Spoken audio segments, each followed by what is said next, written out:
ETF index mutual funds నేర్చుకుని stock మార్కెట్లో రాణించాలనుకుంటున్నారా? వెంటనే ఈ నెంబర్కి కాల్ చేయండి.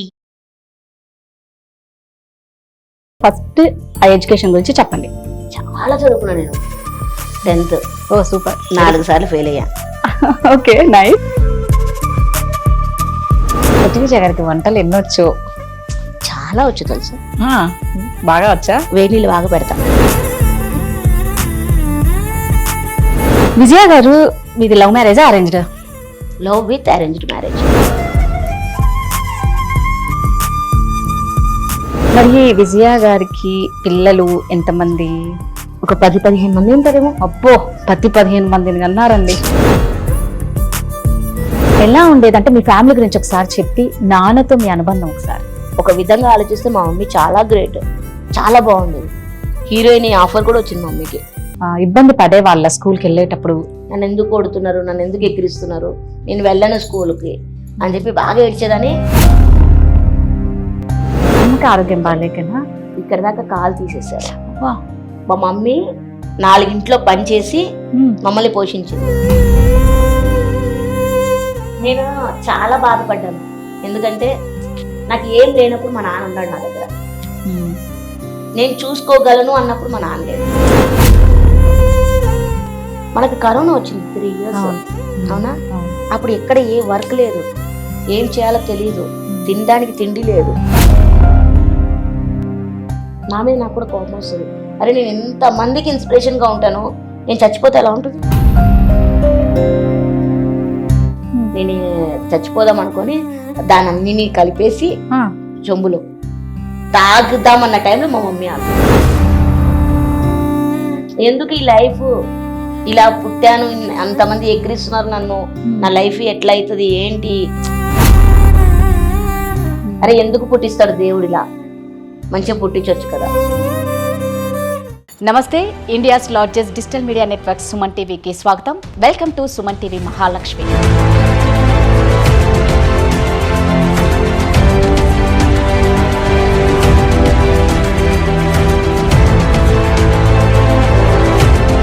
భగవంతుడు మనిషికి కాళ్ళు చేతులు చక్కగా ఇచ్చినా కూడా సంపాదించడానికి బద్ధకమయ్యి 1,00,000 మార్గాలు వెతుకుతూ ఉంటారు. దానివల్ల జీవితాలను అంటే 1,00,000 అంటే ఈజీ మనీ అని రకరకాలుగా వ్యసనాలకు అలవాటు పడి జీవితాలు నాశనం చేసుకునే వాళ్ళు చాలామంది ఉన్నారండి.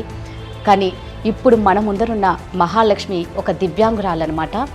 తను 10th క్లాస్ కూడా 4 సార్లు ఫెయిల్ అయిపోయి తర్వాత చదువు మానేసి ఎన్ని విద్యలు అంటే ఏ విద్య చదువుతో సంబంధం లేకుండా తను ఒక దివ్యాంగురాలైనా తను ఒక మల్టీ టాలెంటెడ్ అని చెప్పాలి. అన్నిటికీ మించి ఒక మంచి మనసున్న గొప్ప తల్లి అండి.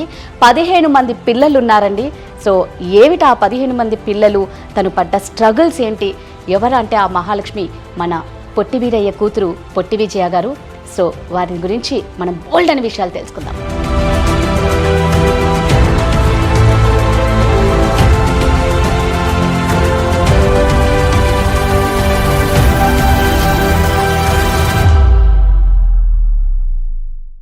నమస్తే విజయ గారు. నమస్తే అండి. పొట్టి విజయ గారు అంటేనే multi talented. First of all మా సుమన్ టీవీ మహాలక్ష్మికి వచ్చినందుకు థ్యాంక్ యూ సో మచ్. నన్ను పిలిచినందుకు నేను కూడా థ్యాంక్ యూ చెప్తున్నాను. ఓకే. సో మల్టీ టాలెంటెడ్ పొట్టి విజయ గురించి ఫస్ట్ చైల్డ్హుడ్ గురించి తెలుసుకోవాలి, ఎందుకంటే స్టార్టింగ్ అక్కడే కదా మీ లైఫ్. సో మీ చైల్డ్హుడ్ గురించి పుట్టిన వెంటనే కదా తెలుసు కదా. మీ స్కూల్ ఏంటి, ఎక్కడ చదివారు, ఎంతవరకు చదివారు, ఫస్ట్ ఆ ఎడ్యుకేషన్ గురించి చెప్పండి. పుట్టింది చెన్నై, పెరిగింది హైదరాబాద్, చదువుకున్నది హైదరాబాదే. చాలా చదువుకున్నా నేను. 10th ఓ సూపర్. 4 సార్లు ఫెయిల్ అయ్యా. Okay nice. ఎన్నిసార్లు రాసినా ఫెయిల్ అవుతున్నానని వదిలేసా. స్టడీస్ మీద ఇంట్రెస్ట్ లేదనమాట. డాన్స్ అంటే పిచ్చి, షూటింగ్ సిస్టమ్ కాబట్టి చిన్నప్పుడు అంతా చాలా అల్లరిగా చాలా ఇదిగా జోయల్గా నడిచిపోయింది అనమాట. స్కూల్కి వెళ్ళేదాన్ని కాదు. డాడీ అప్పట్లో చాలా బిజీగా ఉండేవాళ్ళు షూటింగ్లో. ఇంకా డాడీకి కార్ వస్తే డాడీకి తెలియకుండా డిక్కీలో ఎక్కి కూర్చునేదాన్ని. షూటింగ్ స్టూడియోకా? వైట్ కార్ ఉండేది అప్పట్లో, అంబాసిడర్ కార్ అంటారు అనుకుంటా. లగేజ్ పెట్టడానికి డిక్కీ ఓపెన్ చేస్తారు కదా. ఒక్కసారి వెళ్ళాను అలా లొకేషన్ కి. మా అమ్మ కొట్టింది, అట్లా కొట్టిందని వెళ్ళిపోయాను. డిక్కీలో కూర్చొని వెళ్ళిపోయాను. అక్కడ లొకేషన్కి వెళ్ళాక చూసుకున్నాడు నాన్న. అంత ఇంట్రెస్ట్ నాకు చిన్నప్పటి నుంచి, షూటింగ్, డాన్స్ అలాగే ఇంట్రెస్ట్. చదువు మీద లేదు. కానీ ఇప్పుడు బాధపడతాను ఎందుకు చదువుకోలేదా అని. చదువుకుంటే మంచి జాబ్స్ ఇప్పుడు తెలంగాణ వాళ్ళు చాలా జాబ్స్ చాలా ప్రోత్సాహం చేస్తున్నారు కదా, చదువుకుంటే బాగుండని అనిపిస్తుంది. అందుకే చదువుకోవాలి. అదే చేతులు కాలినాక ఆకులు పట్టుకోవడం లాభం లేదు కాబట్టి మంచి చదువుకుంటే బాగుంటది. Very good. యాక్చువల్గా మీ నాన్నగారు అంటే అందరికీ మంచి కామెడీ పర్సన్ అని తెలుసు, పొట్టి వీరయ్య గారు. అలాంటి పొట్టి వీరయ్య గారికి పొట్టి విజయ తర్వాత పొట్టి వీరయ్య గారి స్థానం తీసుకున్నారు అంటే అవునంటారా? కాదంట. ఎందుకంటే ఆయన ఒక లెవెల్, ఆ లెవెల్ కి నేను రీచ్ అవ్వలేను. నా లెవెల్ అంతే ఇక్కడే. మా నాన్న అంటే లెజెండ్, గాడ్ ఫాదర్ అన్నమాట. ఆయన బ్లెస్సింగ్స్ ఉంటాయి కాబట్టి ముందు ముందు మీరు వస్తారు. అందుకే ఇప్పుడు వచ్చారు, ఇంకా వస్తారు కూడా, ఇంకా చాలా ఉంటారు. కానీ ఆయన రేంజ్ కి అయితే నేను రీచ్ అవ్వలేను. విజయ గారు మీది లవ్ మ్యారేజా arranged? Love with arranged marriage. లేచిపోయారా? అందుకే అంటున్నా విత్ లవ్ అరేంజ్డ్ మ్యారేజ్. ఎందుకంటే మా ఆయన ప్రేమించాడు, పెళ్లి చేసుకోవాల్సి వచ్చింది. మీరు వెంటనే ఒప్పుకున్నారా? నేను ఒప్పుకోలే. ఎందుకలా? అసలు నాకు లవ్ గివ్వు తెలీదు. ఆయన ప్రేమిస్తున్నానని చెప్తే మా మమ్మీ డాడీకి చెప్పమని చెప్పింది మా అక్క వచ్చి. నేను మా అక్కకు వెళ్ళి చెప్పాను అనమాట, ఎవడో నా ఎంట పడు. అసలు నా ఎంట అనుకోలేదు. మెయిన్ పాయింట్ అంటే ఎక్కడ మీకు ఇది, ఎక్కడ మీ ఎంట పడ్డారు? కృష్ణానగర్ ఉంది కదా, అక్కడ మా టెలిఫోన్ డబ్బా ఉంది, ఫేమస్ అది. కృష్ణానగర్ లో టెలిఫోన్ బూత్ అంటే ఎంత ఫేమస్ అంటే, ఎవరైనా అడ్రస్ పొట్టి వీరయ్య గారి టెలిఫోన్ డబ్బా ఆపోజిట్, వెనక సందు ముందు సందు. స్టేడియం ఎక్కడ అంటే పొట్టి వీరయ్య గారి టెలిఫోన్ డబ్బా పక్కన. అంత ఫేమ్, చాలా ఫేమస్. ఓకే. ఆ టెలిఫోన్ బూత్ దగ్గర నేను కూర్చునేదాన్ని. మేము ముగ్గురు ఫ్రెండ్స్ ఉండేవాళ్ళం, క్లాస్మేట్స్. ఒక అమ్మాయి కుండల అమ్మాయి, ఇంకొక అమ్మాయి క్లాస్మేట్, ముగ్గురం కూర్చునే వాళ్ళము. ఈ అమ్మాయిల్ని ఎంట పడడానికి నా ఎంట పడుతున్నాడు అనుకున్నా నేను. ఓకే. నన్ను అనుకోలేదు నేను అసలు. నేను అప్పటికి మా ఫ్రెండ్స్ చెప్పేదాన్ని, మీ ఎంటనే పడుతున్నాడు కాబట్టి ఎవరి కోసమో నన్ను అడుగుతున్నాడే, మీరే వెళ్ళి అడగండి అనేదాన్ని. తర్వాత లాస్ట్ లో అడిగా ఎవరు అని, ఎవరు కాదు నువ్వే అని చెప్పాడు. ఎన్ని రోజులు ఎంట పడ్డారు మీ ఎంట? డిసెంబర్, జనవరి, ఫిబ్రవరి అంతే. మార్చ్ ప్రపోజల్ అయిపోయింది, ఏప్రిల్ లో మ్యారేజ్. 5 నెలల లోపల అన్ని అయిపోయినాయి. కేలికతం దుకాణం బంద్. కాదు అంటే ఆయన మిమ్మల్ని ఎంట పడితే మీరు మాత్రం వాళ్ళ మీ ఫ్రెండ్స్ అనుకున్నారు. అయితే డైరెక్ట్ మరి మీతో మాట్లాడినాక మీరు డైరెక్ట్ ఇంట్లో మాట్లాడండి అని చెప్పారా? నేను చెప్పలేదు. డైలీ వెంట వస్తుంటే షాప్ దగ్గర నుంచి మా ఇంటికి కొంచెం దూరం, నేను వెళ్తూ ఉంటే నా ఎంట వచ్చేస్తూ ఉండేవాడు. ఈయన ఎందుకురా బాబు నా ఇంట వస్తున్నాడు, వాళ్ళెవరో వాళ్ళ ఇంట పడవచ్చు కదా. నా ఇంట వచ్చేసరికి నేను మా ఇంట్లోకి వెళ్ళకుండా పక్క ఇంట్లో ఎదురింట్లో అలా అలా వెళ్ళిపోయేదాన్ని లోపలికి. ఆయనకి ఇల్లు తెలియద్దని, ఇల్లు తెలియకూడదు. ఆయన వచ్చేసేవాడు. అయితే మళ్ళీ టెలిఫోన్ బుత్కి నా కోసమే వచ్చి కాయిన్ వేస్తాం కదా, కాయిన్ వేసి కాల్ కలుపుకొని ఎవరికో మాట్లాడి ఒక రోజు ఫ్లవర్ పెట్టేసి వెళ్ళిపోయేవాడు అక్కడ. సరే ఎవరికో అట్లా అట్లా అయ్యి మా అక్కకి చెప్పా, అక్క ఇట్లా రోజు ఎంట వస్తున్నాడు అంటే మా అక్క వెళ్ళి తిట్టింది, ఎందుకు మా చెల్లి ఎంట పెడుతున్నాడు, నాకు ఇష్టము పెళ్లి చేసుకుంటా. అయితే దాని ఎంట పడొద్దు, దాంతో మాట్లాడొద్దు, మా మమ్మీ డాడీని అడగండి. డాడీ అవుట్డోర్ షూటింగ్కి వెళ్ళారు అప్పుడు, మమ్మీ డాడీ ఇద్దరు వెళ్ళారు, మేమే ఉన్నాం ఇంట్లో. అయితే వచ్చిన వెంటనే వచ్చి మాట్లాడేశాడు పెళ్లి చేసుకుంటాను. మా డాడీ ఒక 1 month 2 months టైం తీసుకోమని చెప్పాడు. ఇట్లా మా అమ్మాయి పెళ్లి, నీ బట్టలు ఉతకలేదు, వంట వండలేదు, ఏమీ పని చేయలేదు, మొత్తం నువ్వే చేయాలి, కాబట్టి ఎలా పెళ్లి చేసుకుంటావు అంటే, లేదు నేను చేసుకుంటా, నాకు ఇష్టం, ఒక అమ్మాయికి లైఫ్ ఇవ్వాలి అనుకుంటున్నానని చెప్పాడనమాట. వీళ్ళు ముగ్గురు ఫ్రెండ్స్ ఉన్నారు. మా ఆయన, ఒక ఆయన ఏమో విడోకి చేసుకున్నాడు, ఒక ఆయన ఏమో పిచ్చి ఆమెకి సంథింగ్ నాకు తెలియదు. ముగ్గురు ఫ్రెండ్స్ అనమాట, క్లోజ్ ఫ్రెండ్స్. అలాగే ఈయన కూడా ఒక అమ్మాయికి లైఫ్ ఇవ్వాలనుకుని నన్ను హ్యాండిక్యాప్డ్, గ్రేట్ అండి, అలా అనుకున్నారు వాళ్ళు. అనుకుని అమ్మాయిలకి లైఫ్ ఇచ్చారనమాట. అదే చెప్పాడు మా ఆయనకి, అంటే మా డాడీకి. మా ఆయన ఇట్లా చేసుకోవాలనుకుంటున్నానండి. 3 months టైం ఇచ్చాడు మా డాడీ. ఒక్క రోజులో వచ్చి చెప్పేశాడు చేసుకుంటా అని. 3 months తీసుకోలే, ఒక రోజులోనే. నైట్ సాయంత్రం ఎప్పుడు మాట్లాడారు, మరొక రోజు వచ్చి మ్యారేజ్ చేసుకుంటాను. మరి మీకు ఇష్టమేనా? అసలు నన్ను చేసుకోవడమే గొప్ప, దాంట్లో నా ఇష్టాలు కూడా. అసలు నాకు మ్యారేజ్ అవుతుంది అనుకోలేదు, అసలు లవ్ అనుకోలేదు, అసలు నా లైఫ్ ఇలా ఉంటుంది అనుకోలేదు. ఆయన ఇష్టపడ్డాడు, మాట్లాడాడు, కానీ వాళ్ళ ఇంట్లో ఎవరికి తెలియదు. అదేంటి ఎవరికి తెలియదు? వాళ్ళ ఇంట్లో ఎవరికి తెలియదు ఇక్కడ మ్యారేజ్ అని.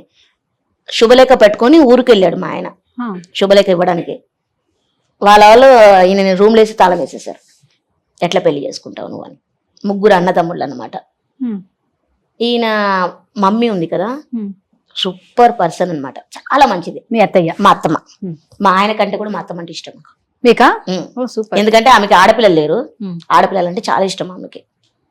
కాబట్టి మనవాడు తప్పు ఉన్నప్పుడు అక్కడ అమ్మాయి కదా, వీడు ఏకంగా శుభలేఖ పట్టుకొచ్చేసాడు అని చెప్పి వాళ్ళ కొడుకులందరికి సర్ది చెప్పి ఈయనను తీసుకొని వచ్చింది. వచ్చి మా డాడీ మమ్మీ వాళ్ళందరినీ తిట్టిందనమాట. ఇప్పుడు మేము పంపించకుంటే ఏంటి, వీడు నమ్మి పెళ్లి చేస్తున్నారు కదా, అది ఇది కొంచెం డిస్కషన్ అయింది. తర్వాత మ్యారేజ్. మరి విజయ గారికి పిల్లలు ఎంతమంది? ఒక 10-15 మంది ఉంటారేమో. అబ్బో 10-15 మందిని కన్నారండి. అంటే కనలేదు, దేవుడిచ్చాడు. దేవుడిచ్చిన బిడ్డలు. ఎంత అదృష్టవంతులు కదా మీరు, నిజంగా చాలా ఎమోషనల్ గా అయిపోతున్నారు, అర్థమైపోతుంది. అంటే ఎందుకంటే ఎలాగ ఇంతమంది పిల్లలు మీకు ఎక్కడ దొరికారు దేవుడిచ్చిన పిల్లలు? అంటే ఇప్పుడు నేను లూమ్ని పార్క్ లో పార్ట్ టైం జాబ్ లాగా డాన్స్ బోర్డు ఉంది, అక్కడ ఇన్ఛార్జ్ నేను. డాన్సర్స్ అందరూ వస్తారు కదా, స్టార్టింగ్ లో నా దగ్గరికి రావడమే మేడం అంటారు. ఓకే. నాతో ఎవడం చాలా భయపడుతుంటారు, మేడం మేడం అంటారు. ఆ నెక్స్ట్ స్టేజ్ అక్క. ఓకే. అక్క తర్వాత డైరెక్ట్ అమ్మ. అందరూ అమ్మ అని పిలుస్తారా? 15 మంది అమ్మ? ఎవరైనా సరే అంత క్లోజ్ అయిపోతారు, ఎందుకు అవుతారో నాకు తెలీదు, కానీ వాళ్ళు పిలిచేది అమ్మ, వాళ్ళే నా పిల్లలు. అంటే ఎలాగా మీరు వద్దు అనుకున్నారా పిల్లలు? నేను వద్దు అనుకోను, నాకు పిల్లలు అంటే చాలా ఇష్టం. ఆ దేవుడు ఇవ్వలేదు. 15 మందిని ఇచ్చారు. ఎస్, అందుకే కదా చెప్తున్నా, కంటేనే అమ్మ కాదు కదా, పెంచితే కూడా అమ్మనే నిజంగా. కన్న అలాగా ఒక 2 years అయింది. డాన్స్ పిల్లలందరూ ఉన్నారు, వెళ్ళిపోతూ ఉంటారు అనమాట. ఒక టైం వరకు, సర్టన్ టైం దాకా నా దగ్గర చేస్తున్నారు. వాళ్ళు ఎదిగి ఎదిగి ఎదిగి వెళ్ళిపోతుంటారు కదా, అప్పుడు కొత్త కొత్త వాళ్ళు వస్తుంటారు. 2 years నుంచి శ్రీకాకుళం అని ఊరుంది, శ్రీకాకుళం. అక్కడ బ్యాచ్ ని పిలిపించాను అనమాట, పిల్లలు, డాన్స్ పిల్లలు. ఆ పిల్లల్లో ఒక అబ్బాయి నాకు ఎక్కువ అనమాట, సొంత కొడుకు కంటే ఎక్కువ, వాళ్ళ ఫ్యామిలీ మెంబర్స్ కంటే కూడా ఒక అమ్మగా నన్ను బాగా చూసుకుంటున్నాడు. పిల్లలందరూ నాకు క్లోజే. ఇప్పుడు మామూలుగా పుట్టి విజయ గారు అంటే ఎందుకంటే మీకు డ్రెస్సింగ్ కానీ శారీస్ కానీ ఎలాగా, అంటే మీకు ఏమైనా సపరేట్ టైలర్ ఉంటారా, లేదు అంటే మీరంతా డిఫరెంట్ కదా? చెప్పులు, బ్యాంగిల్స్. నార్మల్ శారీ తీసుకుంటాను షాప్ లో, టైలర్ ఆమె దగ్గర కుట్టిస్తాను. ఓకే. కింద బార్డర్ ఉంటుంది కదా, ఆ బార్డర్ కట్ చేస్తుంది, పైన బార్డర్ కట్ చేసి కొంచెం కట్ చేసి మళ్ళీ జాయిన్ చేస్తుంది శారీని. పైన బార్డర్ కింద బార్డర్ తీసేస్తారు, తీసి మళ్ళీ యాడ్ చేస్తారు, కట్ చేసి కరెక్ట్ గా సైజుకి కుట్టించుకుంటారు అనమాట శారీ. అదే రియల్ గా కొన్నాను అనుకుంటారు, కాదు, కుట్టించడమే మొత్తం. అంటే ఏంటి, జస్ట్ మీరు ఒక స్కర్ట్ లాగా వేసేసుకుంటారా? లేదు, మళ్ళీ కట్టుకోవాలి, చిల్లు కుడతారు, నార్మల్ శారీస్ లాగా కట్టుకోవడమే. ఎవరి హెల్ప్ అవసరం లేదు మీకు? కావాలనా? కన్ఫామ్ శారీ కట్టనీకి. పోనీ అలా అంటే అంత చేసేవాళ్ళు రెడీమేడ్ గా మీరు కుట్టించుకుంటే అయిపోయేదేమో. అప్పుడు అంత రాలేదు, కొంచెం వచ్చింది అనమాట, కొంచెం అది అట్లా కుట్టించుకో. బ్లౌజెస్, పెట్టికోట్స్ అన్ని మీకంటే ఒక టైలర్ ఉన్నారు. ఇది మీదేనా ఐడియా? ఆ టైలర్ చెప్పిందా? నాదే. మీదే? సూపర్. అంటే అప్పుడు మీకు చెప్పులు, బ్యాంగిల్స్ అన్ని ఎలా అండి? బ్యాంగిల్స్ అందరిలాగే నార్మల్ సైజే. ఓకే. చెప్పులు అంటే ఎక్కువ దొరకదు నాకు, నా సైజు, ఎందుకంటే నాది ఏనుగు పాదం. అదృష్టం ముందట, అవునంట, అదృష్టం. ముందట లావు ఉంటది కాలు వల్ల, రేర్ గా దొరుకుతాయి నాకు చెప్పులు గానీ షూస్ కానీ తీసుకుంటా కదా, చాలా రేర్ గా దొరుకుతాయి. ఓకే. మరి డ్రెస్సులు, రెడీమేడ్ డ్రెస్సులు ఇప్పుడు మీకు వస్తాయి కదా డ్రెస్సులు, మీరు 3/4 వేస్తారు, నేను ఫుల్ వేస్తా దాన్ని, అంతే తేడా. సేమ్ సైజే వస్తుంది, ఎందుకంటే వాళ్ళకి షార్ట్ వస్తుంది, నాకు లాంగ్ వచ్చేస్తుంది. అందరు అనుకుంటారు అమ్మా ఈమెకి ఎట్లా దొరుకుతుంది అసలు ఈమె సైజ్ అనుకుంటారు, కానీ అక్కడ చిన్న లాజిక్ మిస్ అవుతున్నారు. ఎగ్జాక్ట్లీ. మీకు సగం వచ్చేది ఫుల్ వచ్చేస్తుంది, అంతే తేడా. మామూలుగా పుట్టి విజయ గారికి చాలా టాలెంట్లు ఉన్నాయి, మల్టీ టాలెంట్ కదా. ఒకసారి అసలు మీకు ఏమేమి టాలెంట్ ఉన్నాయి చెప్పరా, కౌంట్ చేసుకుంటాం. నేను ఒకటి చెప్పాలనుకుంటా, టాలెంట్ అనేది కొంతమంది కాలు చేతులు బాగున్న వాళ్ళు ఉంటారు, వాళ్ళకు ఉంటుంది టాలెంట్, కానీ ఉపయోగించుకోరు. హ్యాండిక్యాప్స్, వికలాంగులు ఉంటారు కదా, దివ్యాంగులు అంటారు, వాళ్ళు కష్టపడి బతుకుతున్నారు. ఇప్పుడు మా నాన్న అలా ఉండి కూడా 2 పిల్లలు పెళ్లి చేశాడు, వాళ్ళకి ఇల్లు ఇచ్చాడు, ఇంత చేశారు. కాలు చేతులు బాగున్న వాళ్ళు సిగ్నల్ దగ్గర అడుక్కుంటుంటారు, అది నాకు నచ్చదు. నాకు తెలిసినంత వరకు మా నాన్న ఇన్స్పిరేషన్ నాకు. ఎప్పుడు కానీ మన చెయ్యి ఇలాగే ఉండాలి, ఇలా అవ్వకూడదు. కష్టపడిన దాళ్ళు ఎవరికొకరు హెల్ప్ చేయాలి, కానీ మనం చేతులు పెట్టి అడుక్కోకూడదని నాది. కాబట్టి స్టార్టింగ్ లో నాకేం తెలియనప్పుడు షూటింగ్స్ ఏం లేవు, మ్యారేజ్ అయిపోయింది. ఈయన ఫాస్ట్ ఫుడ్ లో పనిచేసేవాడు. నెల జీతం రోజు రోజుకి 150 రూపాయలు 200 వచ్చేది. రెంట్ కట్టుకొని ఇల్లు గడవడం పెళ్ళైన కష్టమే. కొత్తల్లో పెళ్ళైన కొత్తలో మరీ అంత రేంజ్ ఏం కాదు, మేము ఏదో నడుస్తుంటది ఇల్లు. అయితే జాకెట్లు హెమ్మింగ్ చేసేదాన్ని బ్లౌజ్ పీస్లో. అంటే ఇంట్లో పాల ప్యాకెట్లు వస్తాయి కదా, 20 రూపాయలు వస్తాయి. అలా అని ఫస్ట్ హెమ్మింగ్ చేసేదాన్ని జాకెట్. తర్వాత టెడ్డీ బేర్స్ కుట్టేదాన్ని, కుట్టి అమ్మేదాన్ని. ఫ్లవర్ వాజెస్, దాని మీద సెరమిక్ పౌడర్తో ఫ్లవర్స్ చేస్తారు, అది చేసి అమ్మేదాన్ని. దాని తర్వాత లుమిని పార్క్ డాన్సర్గా వెళ్ళాను నేను. అక్కడ డాన్సర్గా డైలీ 100 రూపీస్ ఇచ్చేవాడు. అంటే మీరు నేర్చుకున్నారు డాన్స్? టీవీలో చూసే. మీ ఓన్ గానే వేస్తారు? ఓన్ గా వేస్తూనే మీరు ఒక చోట ఒక ప్లేస్ అనేది పెట్టుకున్నారు. అంటే డాన్సర్ గా నన్ను తీసుకొని వెళ్ళారు. అంటే ఇప్పుడు డాడీ షూటింగ్కి వెళ్తుంటాడు కదా, వెళ్ళేదని ఉదయవనక్క డాడీ ఒక కౌంట్ డౌన్ ఈటీవీది చేసేవాళ్ళు, ఆ డాన్స్ ప్రోగ్రామే. దాంట్లో కూడా చేసి అక్కని చూసి నేర్చుకున్నా బాగా. ఉదయవనక్క అంటే పిచ్చి నాకు ఇప్పటికైనా సరే, ఎప్పటికీ. మా డాడీ తర్వాత మా మమ్మీ డాడీ ఫ్యామిలీ తర్వాత ఉదయవనక్క, అంత క్రేజ్ అనమాట. So sweet. ఒక క్యాప్టెన్ ఉండేవాడు, డ్రైవర్, బోట్ డ్రైవర్. మనం ఇంత కష్టపడుతున్నావు కదా, నువ్వే ఒక గ్రూప్ వేసుకోరా, నేను సార్కి రికమెండేషన్ చేస్తాను అన్న. అప్పుడు నాకేం తెలీదు. సరే అంకుల్ అన్నాను. సార్కి రికమెండేషన్ చేస్తే నాకు గ్రూప్ ఇచ్చారు. గ్రూప్ లేదు నాకు అప్పుడు, డాన్స్ గ్రూప్ లేదు. వేరే గ్రూప్ ఆల్రెడీ ఉన్నారు కదా, ఆ పిల్లలందరూ మేము చేస్తాం అని చెప్పి వాళ్ళందరూ వచ్చి నా గ్రూప్లో చేసి తర్వాత నేను గ్రూప్ని పిలిపించుకున్నా. నాకు నిజంగా దేవుడు ఎట్లా అంటే, ఏదైనా ఒక చిన్న కష్టం వచ్చినా అది సాల్వ్ అయిపోతూ ఉంటుంది, పక్క నుంచి ఇస్తూ ఉంటాడు నాకు.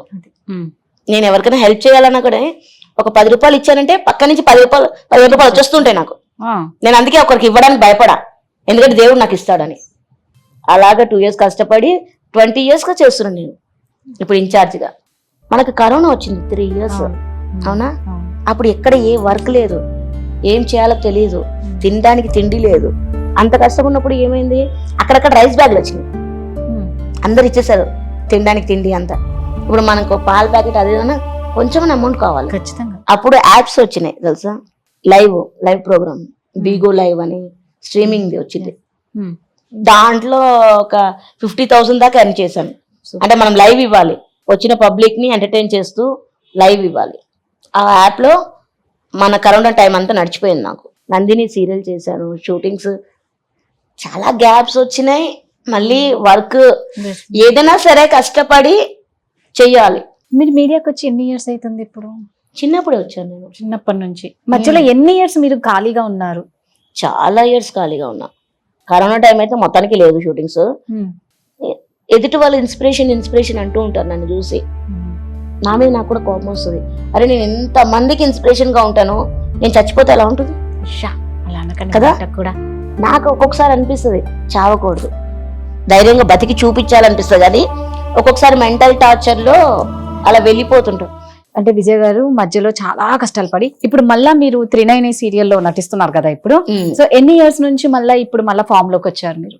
ఒక 2-3 years నుంచి. 2-3 years నుంచి. ఇప్పుడు ఎలా ఉంది? ఓకే, లైఫ్ హ్యాపీగా అనుకున్నారా. 3 పూట్లు తింటున్నాను, 10 మందికి తిండి పెడుతున్నాను. ఓకే, నా చెయ్యి ఇలాగే ఉంది, ఇలా లేదు, అదొక్కటి హ్యాపీ నాకు. మీకు మీ నాన్న అంటే చాలా ఇష్టం అని నాకు తెలుసు, బాగా. ఎలా ఉండేది అంటే మీ ఫ్యామిలీ గురించి ఒకసారి చెప్పి, నాన్నతో మీ అనుబంధం ఒకసారి. డాడీ అంటే అంత క్లోజ్ కాదు నాకు, మా మమ్మీ ఉన్నంత కాలం. ఎంతమంది మీరు? ఇద్దరు అక్క చెల్లెలు, 3 అక్క చెల్లెలము. ఫస్ట్ అక్క నా అలాగే ఉంటది, చనిపోయింది అనమాట 6 years కి. అంత గుర్తులేదు నాకు అక్క. తర్వాత అక్క నేను. అక్క నార్మల్ గా ఉంటది, నేను డాడీ లాగా. అక్క అమ్మ పోలిక, నేను నాన్న పోలిక. డాడీ వాళ్ళది లవ్ మ్యారేజా? మా మమ్మీ లవ్ చేసి మ్యారేజ్ చేసుకుంది, లేచిపోయారు కదా మీ మమ్మీ డాడీ.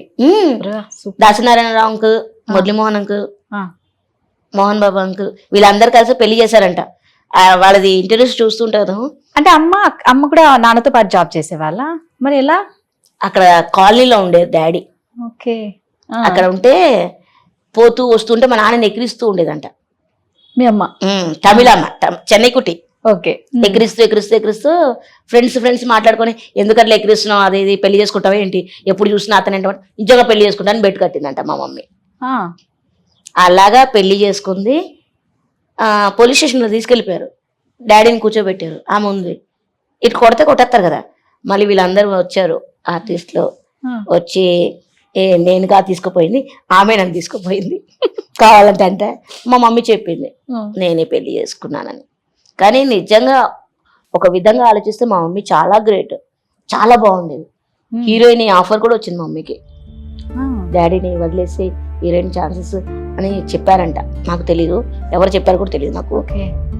కానీ వెళ్ళలేదు మమ్మీ, డాడీని అస్సలు వదలలేదు. ఇన్ని ఇయర్స్ మేము కన్నాము, అంటే మేము పుట్టిన తర్వాత కూడా డాడీ షార్ట్ గా ఉన్నాడు, మమ్మీ చాలా బాగుంటది. మా మమ్మీ ఒక రౌడీ బేబీ, ఇట్లా కొట్లాడిందంటే అమ్మ ఫుల్ భయపడతారు మా అమ్మకి అందరూ. అంటే మొగరాడంటే మా ఇంట్లో మా మమ్మీ ఎప్పుడైనా సరే చాలా డేర్గా ఉంటది మమ్మీ. అంటే అమ్మ వెళ్ళిపోయారు, అమ్మకి ఆరోగ్యం బాగాలేకేనా, హెల్త్ బాగాలేకేనా? మమ్మీకి షుగర్, ఇక్కడ దాకా కాలు తీసేసారు. నేను హ్యాండిక్యాప్డ్, మా డాడీ హ్యాండిక్యాప్. కాలు తీసేసరికి మా మమ్మీ కోమాలోకి వెళ్ళిపోయింది. అంటే ఇప్పుడు నా పరిస్థితి ఇలా ఉంది, నా ఫ్యామిలీని ఎలా లీడ్ చేయాలి. మా మమ్మీ 4 ఇంట్లో పనిచేసి మమ్మల్ని పోషించింది డాడీకి షూటింగ్ లేనప్పుడు. అప్పట్లో షూటింగ్ మొత్తం చెన్నైకి షిఫ్ట్ అయింది, చెన్నై నుంచి మళ్ళీ హైదరాబాద్కి. అలా షిఫ్టింగ్లో అసలు ఏం లేకుండే డాడీ కూడా. అప్పుడు టెలిఫోన్ డబ్బా పెట్టాము, డాడీ టెలిఫోన్ బుట్లో కూర్చునేవాళ్ళు, మమ్మీ 4 ఇళ్ళలో పనిచేసి. నాకు గుర్తు బాగా, ఎందుకంటే మమ్మల్ని తీసుకొని వెళ్ళేది పనికి, చిన్నదాన్ని కదా, నన్ను పట్టుకొని వెళ్ళేది. అక్కడ వాళ్ళు ఏమైనా ఇస్తే తినేవాళ్ళం, పనిచేస్తే టిఫిన్ బాక్స్ ఇస్తారు కదా, అది తీసుకొచ్చి పెట్టేది. అన్ని కష్టాలు అనుభవించాం కాబట్టి, ఆ కష్టం నుంచి వచ్చాను కాబట్టి కష్టం విలువ తెలుసు నాకు, అర్థమవుతుంది. ఒక్కసారి ఎవరైనా పైసలు వస్తే వెళ్ళిపోతారు ఎక్కడికో, కానీ అక్కడి నుంచి వచ్చిన ప్లేస్ ని మర్చిపోకూడదు. నేను అన్ని కష్టం నుంచి వచ్చాను కాబట్టి ఎవరిని చిన్న చూపు చూడను. మా నాన్న పోలికలు చాలా వచ్చినాయి. Respect, give respect, take respect. నువ్వు నా గౌరవమే నేను గౌరవిస్తా అంట. మా నాన్న అట్లా కాదు, అందరు ఎంత మంచోడు మా నాన్న అంత మంచోడిని అయితే కాదు. నేను ఎదుటి వాళ్ళు గౌరవిస్తే నేను గౌరవిస్తా, ఎదుటి వాళ్ళు మంచి చూసుకుంటే నేను మంచి చూసుకుంటా. అమ్మ వెళ్ళిపోయిన ఎన్ని ఇయర్స్ కి నాన్న వెళ్ళిపోయారు? డాడీ రీసెంట్ గా 3 years అయింది, మమ్మీ 2008. అప్పటి వరకు నాన్ననే మిమ్మల్ని అన్ని చూసుకున్నారు? నాన్న చూసుకుంటాడు, కానీ నేను మమ్మీకి చాలా క్లోజ్ ఉండే. మమ్మీ ఎప్పుడైతే చనిపోయిందో అప్పటి నుంచి డాడీతో నేను చాలా క్లోజ్ అయిపోయా. డాడీ చిన్నప్పుడు మాకు తెలిసి ఒకటేసారి కొట్టాడు మమ్మల్ని, మళ్ళీ ఇంకా లైఫ్ లో ఎప్పుడు కొట్టాలనుకోలే. ఒకసారే కొట్టారు? ఒకసారే, అదే ఫస్ట్ అదే లాస్ట్. మా అక్కని నన్ను కొడుతుంటే అంట, హైట్ ఉంటాం కదా కొంచెము, డాడీ కంటే హైట్ నేను కొంచెం, అక్క అయితే ఇంకా హైట్. కొడుతుంటే వెళ్ళిపోవాలి, పరిగెత్తుకొని తోసేస్తే పడిపోతాడు డాడీ. కానీ మేము వెళ్ళలేదంట, వద్దు డాడీ సారీ డాడీ అని చెప్పి ఏడుస్తున్నామంట. అప్పుడు మా నాన్న అనుకున్నాడంట, నా పిల్లలు ఇంత బాగున్నారు, నేను ఇంకొకసారి కొట్టకూడదని. మా డాడీ ఎప్పుడు కొట్టలే, మా మమ్మీతో అయితే బాగా తిట్టిన, చీపురు కట్టతే మమ్మీతోనా? కొడితే ఇద్దరిని కొట్టేది అక్కడ నన్ను. అమ్మ వెళ్ళిపోయాక ఒక్కసారిగా మీ ముగ్గురికి ఎలా అనిపించింది? అంటే అమ్మనే కదా, ఇప్పుడు మీరు ఇలాగే, నాన్న ఇలాగే, అంటే ఇంక అప్పుడు అమ్మ బాధ్యత తీసుకుందా ఏమన్నా? డాడీ ఒక కన్న కొడుకులాగా చూసుకుంది మా అక్క. అందుకే అంటారు ఆడపిల్లలు నిజంగా చాలా గ్రేట్. మహాలక్ష్మి అని పేరు పెట్టారు కదా, నిజంగానే ఇలాంటి ఆడపిల్లలు ఉండడం అంటే నిజంగా ఎంత పెట్టి పుట్టాలో. డబ్బు అన్నది కాదు, కానీ ప్రేమ చూసుకోవడం అనేది ఇంపార్టెంట్. అది పుష్కలంగా ఉంది ఇద్దరు ఆడపిల్లలు. నేను చాలా బాధపడ్డాను, ఎందుకంటే నాకు ఏం లేనప్పుడు మా నాన్న ఉన్నాడు నా దగ్గర, నేను చూసుకోగలను అన్నప్పుడు మా నాన్న లేడు. ఎందుకంటే ఎప్పుడు నేను కష్టపడుతూ మా నాన్న చాలా బాధపడేవాడు. అరే నా ఆడపిల్ల కదా, మగపిల్లడుగా ఉంటేనే బాగా బతికేదేమో, ఎలా బతుకుతుంది నా గురించే ఇంత ఆలోచించేవాడు మా నాన్న. నేను అదే అనుకున్నా, సొంత ఇల్లు కట్టాలి, ఒక వెహికల్ తీసుకోవాలి కదా సొంత ఇల్లు. ఆ వెహికల్ మా నాన్న తీసుకెళ్ళాలని కోరిక నాకు. నాకు అదే అనిపిస్తుంది, అరే డాడీ ఎందుకు అంత తొందరగా వెళ్ళిపోయావు అని. నిజంగా ఆడపిల్లలకి నాన్న మీద ఉన్న ప్రేమ, అది మగపిల్లలకి తండ్రి కన్నా ఆడపిల్లలకి తండ్రికి చాలా కనెక్షన్ ఎక్కువ ఉంటది, తండ్రి కూతురికి. నిజంగా పుట్టినిజ గారికి వంటలు ఎన్నొచ్చు? చాలా వచ్చు తెలుసు. బాగా వచ్చా? వేడి నీళ్ళు బాగా పెడతా. కష్టమే, చాలా కష్టం. గుడ్డు ఉడక పెడతా. ఇంకా అన్నం వండుతా. అన్నం. సో విజయ గారు లైఫ్ లో ప్రతి ఒక్కరికి ఒక స్వీట్ మెమరీ ఉంటుంది, అట్ ద సేమ్ టైం ఒక చేదు జ్ఞాపకం, తీపి జ్ఞాపకం, చేదు జ్ఞాపకం అంటే ఏవి చెప్తారు మీరు? ఈ రెండు, చేదు ఏంటి, తీపి ఏంటి? స్వీట్ అంటే మ్యారేజ్, ఓకే. చేదు అంటే మా మమ్మీ డాడీని మిస్ అవ్వడం. ఇవి రెండే. స్కూల్కి మీరు 10th క్లాస్ వరకు వెళ్ళేవాళ్ళు కదా, అంటే మీకు ఎలాంటి ఏమన్నా ఇబ్బంది పడేవాళ్ళ స్కూల్కి వెళ్ళేటప్పుడు? నేను అసలు స్కూల్కి వెళ్ళనని చెప్పి ఏడ్చిన రోజులు ఉన్నాయి. ఆ, స్కూల్కి వెళ్ళమని చెప్పి మమ్మీ టెలిఫోన్ బుత్కి వెళ్ళిపోయేది. కరెక్ట్ స్కూల్ టైంకి మంచం కింద దూరి పడుకునేదాన్ని, స్కూల్ అయిపోయిన టైంకి బయటకు వచ్చేదాన్ని. స్కూల్కి వెళ్ళేవాళ్ళు కాదా? ఎన్ని రోజులు అలా? కొన్ని రోజులు తర్వాత పట్టుపడ్డాను అనుకోండి, వచ్చి మమ్మీ కనిపెట్టేసింది. ఏంటంటే చిన్న పిల్లలు ఉంటారు కదా, వాళ్ళు వచ్చి కొట్టేవాళ్ళు, నన్ను వెనక నుంచి వచ్చి ఎక్కిరించుకుంటూ కొట్టేసి వెళ్ళిపోయేవాళ్ళు. ఏడ్చేదాన్ని, బాగా ఏడ్చేదాన్ని. నన్ను ఎందుకు కొడుతున్నారు, నన్ను ఎందుకు ఎక్కిరిస్తున్నారు, నేను వెళ్ళను స్కూల్కి అని చెప్పి బాగా ఏడ్చేదాన్ని. మా మమ్మీ కానీ మా అక్క కానీ వచ్చి స్కూల్లో డ్రాప్ చేసి క్లాస్లో వెళ్ళేవాళ్ళు, లేకుంటే స్కూల్కి వెళ్ళేదాన్ని కాదు. ఒకసారి చిన్నప్పుడే మమ్మీ స్లీపింగ్ ట్యాబ్లెట్ వేసుకునేది, నిద్ర పట్టకపోతే ఒకటొకటి వేసుకునేది అనమాట. అది ఇంట్లో ఉండేది. నేను చచ్చిపోదాం అనుకొని దాని అన్ని కలిపేసి చెంబులో తాగుదామన్న టైంలో మా మమ్మీ ఆపింది. ఎందుకు? ఇష్టం లేదు స్కూల్కి వెళ్ళడం, ఇష్టం. స్కూల్ గురించి కూడా కాదు, ఎందుకు ఈ లైఫ్ ఇలా పుట్టాను, అంతమంది ఎక్కిరిస్తున్నారు నన్ను, నా లైఫ్ ఎట్లా అవుతుంది ఏంటి, అసలు లైఫ్ మీద ఇంట్రెస్ట్ లేకుండా నాకు అప్పుడు. బాగా బాధ వేసేదేమో కదా, ఇలా ఎందుకు ఇచ్చాడు ఆ భగవంతుడు అని. నాలాంటి వాళ్ళు చూస్తే నాకు కోపము. చిన్నప్పుడు ఈ పొట్టి అనే వర్డ్ ఉంది కదా, ఆ వర్డ్ అంటే ఇరిటేషన్ నాకు. కానీ ఇప్పుడు ఎందుకంటే అదే ఒక పేరు, మాకు స్టాంప్ అంటారు, ముద్ర అంటారు కదా, అదే ఒక పేరు. ఇప్పుడు నేను తీసుకుంటున్నాను. కానీ ఎవరన్నా నన్ను పొట్టి అంటే మాత్రం వాళ్ళతో గొడవలు, ఏడుపులు, పెడబబ్బాలే. నాకు ఇష్టం ఉండదు ఆ వర్డ్. పిలవద్దు నన్ను ఎవరు. మా నాన్న కూడా పిలుస్తుంటే, నాన్న ఎందుకు పిలుస్తున్నారు నిన్ను అట్లా, పొట్టి వీరయ్య అని అంటారు. వీరయ్య అంటే ఎవరికి తెలియదు, పొట్టి వీరయ్య. విజయ అంటే ఇప్పటికి కూడా ఎవరికి తెలియదు. పొట్టి వీరయ్య గారి అమ్మాయి విజయ, లేకుంటే పొట్టి విజయ. నేనే ఓకే పొట్టి విజయ పెట్టేశానని మొత్తం నా ఛానల్, యూట్యూబ్ ఛానల్ కూడా పొట్టి విజయ అఫీషియల్. అలా ఆ వర్డ్ ఎందుకో ఏమో, అలా పుట్టినందుకు ఎందుకు పుట్టానా అన్నట్టు అనిపిస్తుంది. కానీ లైఫ్ మొత్తం ఒక రేంజ్కి వచ్చేసాను, ఇంకా వెనక తిరిగి చూడకుండా హ్యాపీగా ఉన్నాను. కాబట్టి ఇప్పుడు మామూలుగా అంటే మీరు ఇందాక అన్నారు కదా, నేను టాబ్లెట్స్ నిన్ను మింగపోయాను అంటే, అప్పుడు ఏజ్ ఎంత మీది? 7th class 8th class. ఆ టైంలోనే అలా అనిపించిందా? నాకు ఎందుకో ఏమో అది నా మీద నాకే హేటెడ్ ఉండే. నా వాళ్ళు సేమ్ నా అలాంటి వాళ్ళని చూస్తే కూడా హేటెడ్ ఉండే. ఇప్పుడు ఇష్టపడుతున్నాను, చాలా క్లోజ్ మాట్లాడుతున్నాను. కానీ అరే ఎందుకు పుట్టిస్తాడు దేవుడిలా, మంచిగా పుట్టించవచ్చు కదా. అప్పట్లో మొత్తము నాకు మైండ్ అంతా వేరేగా ఉండేది. ఇప్పుడు మా లాంటి వాళ్ళు గ్రేట్. ఇప్పుడు మీకంటే ఒక గుర్తింపు వచ్చింది కదా, ఎస్. ఎలా అనిపిస్తుంది? హ్యాపీగా ఉంది. నేను ఒకటి చెప్దాం అనుకుంటున్నాను, ఎందుకంటే షూటింగ్ చేస్తాం కదా, వర్క్ చేస్తాం. ఇప్పుడు చిన్న కళాకారులు ఉంటారు, చిన్న ఆర్టిస్టులు ఉంటారు, కష్టం ఎందుకు పడతారు? అమౌంట్ కోసం, అంతే కదా. 4 రూపాయలు వస్తాయని కష్టపడతారు, కానీ పేమెంట్లు ముంచేస్తారు. పేమెంట్ ఇవ్వరా కరెక్ట్గా? రాదు పేమెంట్.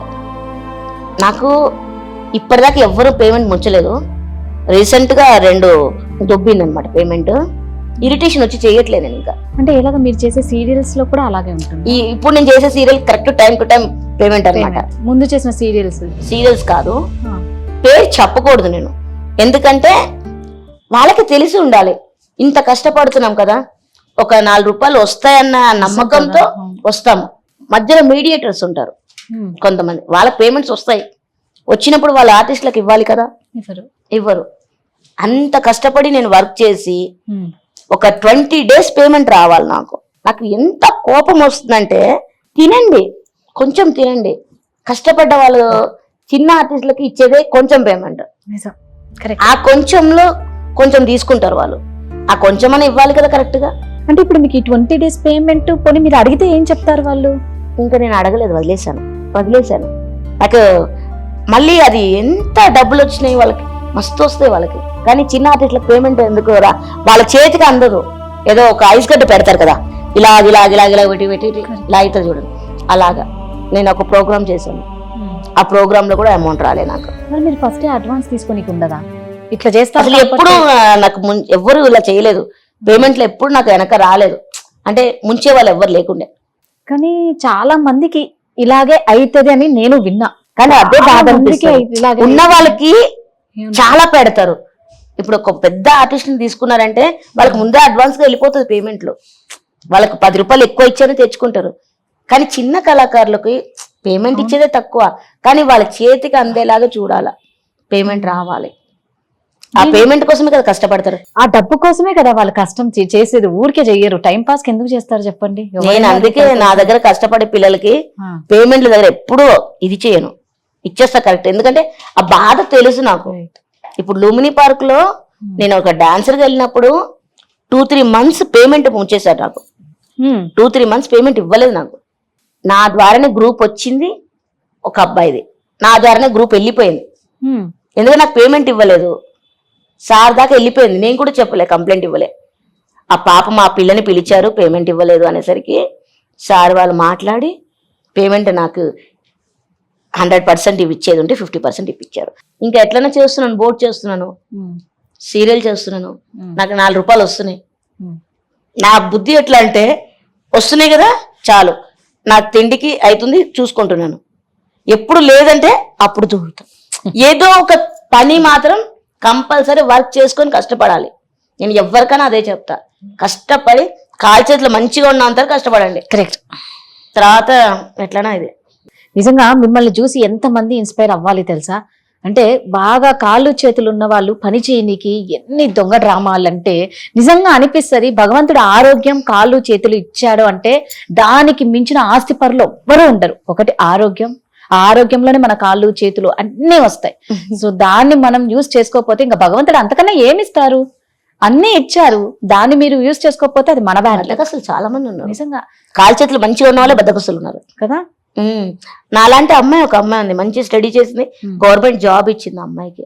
అబ్బా, సెక్రటరియట్ లో రజనీ అనే అమ్మాయి, కాంగ్రెస్ ప్రభుత్వం, కాంగ్రెస్ వచ్చి జాబ్ ఇచ్చారనమాట. సూపర్ కదా. మంచిగా నా లాంటి స్టడీ చేసి నిజంగా డబుల్ బెడ్రూమ్ ఫ్లాట్ అది ఇది అని వికలాంగులకు చాలా చేస్తున్నారు, చెయ్యాలి. కష్టపడి వీళ్ళే కష్టపడుతున్నారు, వాళ్ళకి ఏమైంది? అంతే కదా, నిజమే. అవును, నాకు అదే కోపం వచ్చేస్తుంది. కాలు చేతులు మంచిగా ఉన్నవాళ్ళు, ఇప్పుడు నేను ఇలా ఉన్నాను కానీ నేను తినేది 2 ఇడ్లీలు, ఆ 2 ఇడ్లీకి సంపాదించుకుంటే చాలు కదా, నేను ఇంత సంపాదిస్తా ఎందుకు? రేపు పొద్దున నాకేమైనా అయినా అడుక్కోకుండా నాది నేను చూసుకోవాలి, 4 రూపాయలు వెనక ఎత్తి పెట్టాలి, బతకాలి. నన్ను నమ్ముకొని చాలా మంది ఉన్నారు, వాళ్ళని పోషించాలి. ఇన్ని బుర్ర నాకున్నప్పుడు కాలు చేతులు మంచిగా ఉన్న వాళ్ళు కష్టపడొచ్చు కదా. విజయ గారు చాలా ఎమోషనల్ అవుతారు, చాలా మంచి విషయాలు వస్తాయి. ఆ ఎమోషన్ అయినప్పుడు మాత్రం అది అవ్వదు. నాకు మెయిన్ గా కళ్ళ ముందు ఉంటది ఏడుపు. అర్థమవుతుంది. ఎప్పుడైనా మా నాన్న పేరు గానీ అర్థమైంది, మా అమ్మ పేరు అట్లా వస్తే కళ్ళల్లో వచ్చేస్తాయి నీళ్ళు. ఏడకూడదు అని ఫిక్స్ అయిపోయాను నేను, ఏడవకూడదు, ఉండాలి హ్యాపీగా లైఫ్ లీడ్ చేసుకుంటూ. ఇంకా మా కొంతమంది సూసైడ్ చేసుకుంటున్నారు. అదే అడగబోతున్నా, మీరు ఫైనల్ గా ఏం మెసేజ్ ఇవ్వాలి అనుకున్నారు వ్యూయర్స్ అందరికి? అదే, కొంతమంది ఎప్పుడు చెప్తుంటారు ఇన్స్పిరేషన్ అవుతుంటా. నన్ను చూసి చాలా మంది అవుతుంటారు. నాకు బాధలు ఉన్నాయి, కష్టాలు ఉన్నాయి, నేను ఫీల్ అయ్యాను, నేను చచ్చిపోవాలనుకున్నా. కానీ నేను ఎందుకు ఆగాను? నన్ను చూసి చాలా మంది ఇన్స్పిరేషన్ ఉండరు. అరే అక్క ఇలా ఉండి కూడా బతుకుతుంది, మేము కూడా బతకాలి అని 10 మంది నన్ను చూసి చేస్తున్నప్పుడు నేనే ఇలా చేసుకుంటే వాళ్ళు చిట్టి మాస్టర్ చనిపోయారు సూసైడ్ చేసుకొని. నాకు చాలా మంది డాన్సర్స్ సూసైడ్ చేసుకున్నారు. ఎందుకంటే డబ్బు డబ్బు డబ్బు, ఎక్కడ చూసినా డబ్బే ఉంది, ప్రేమ అంత కాదు. పైసేమే పరమాత్మ చెప్తూ ఉంటారు. కానీ నన్ను అడిగితే సూసైడ్ చేసుకోవద్దు. ఎంత కష్టం వచ్చినా సూసైడ్ చేసుకోకుండా బతికి సాధించాలి. అది ఎందుకు సూసైడ్ చేసుకోవడము? ఇప్పుడు నేను చేసుకోవాలనుకున్నా, ఇప్పుడు మనం ఆ థాట్ వస్తే ఎక్కడైతే ఆ థాట్ వస్తుందో అక్కడ ఉండకుండా పక్కకి వెళ్ళిపోయామనుకోండి, ఆ థాట్ వెళ్ళిపోవద్దు. అక్కడే ఉంటే మాత్రం పక్క చచ్చిపోతాం. నాది బెడ్రూమ్ ఉంది, నాకు ఆ థాట్ వస్తుంది, రాదని కాదు, వెంటనే వచ్చి బయట కూర్చుంటా. బయట కూర్చొని పిల్లలు ఆడుతుంటారు కదా, వాళ్ళతో ముచ్చట పెట్టుకుంటూ కూర్చుంటా. థాట్ వెళ్ళిపోతుంది. కానీ ఆ ఒక్క సెకండ్ మనిషిని ఏం చేస్తుందో తెలియదు. అది వచ్చినప్పుడు మాత్రం దయచేసి ఎక్కడున్నారో అక్కడ ఉండొద్దు. అక్కడి నుంచి కొంచెం వెళ్ళిపోతే దాన్ని దాటేయచ్చు.